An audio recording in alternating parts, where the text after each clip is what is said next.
Hello everyone, I'm John and this is Boondock NH.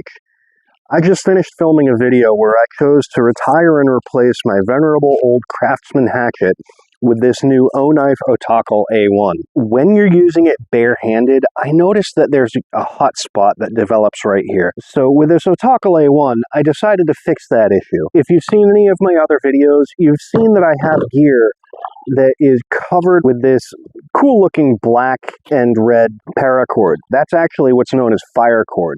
It has its normal 7 strands of strength inside, but it also has this extra filament in here which is wax impregnated and will take a spark or a flame readily to extend and make it easier to start a fire. What I've decided to do is this section here. It'll allow me a nice positive grip, both barehanded and with gloves. I still want to be able to have the dexterity to choke up on the blade here, so I'm going to end the whipping here. But what I'm going to do is I'm actually going to form the loop here on the inside edge. It'll create a swell that's much more comfortable to hold. I'm new to filming and I'm also new to working upside down, so I'm going to try and work with this about 14 or 15 feet that I have and see if I can do this on camera in a reasonable amount of time. To begin with,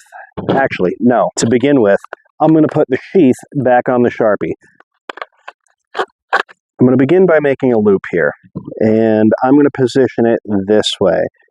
Because when I start wrapping, I'm going to work from this point back towards the end here, and the tag end goes through here where it terminates. As I'm going, I'm actually using my thumb and finger to add a twist to this so that it straightens itself out with each consecutive wrap. So we've got everything kind of smushed down here.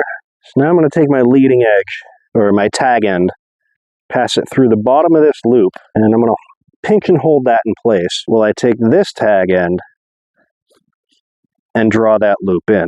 And then one final hard pull to draw that nice and tight. So what I'm going to do is I'm just going to take another knife and cut that off right there.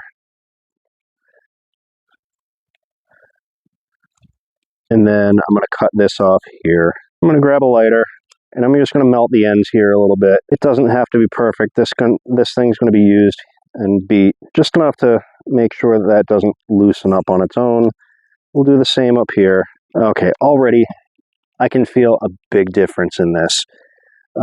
It's now more rounded a radius along this inner edge here, so it mates with the underside of your knuckles a lot better. That feels really good. I expect that it's going to feel great with my gloves on, but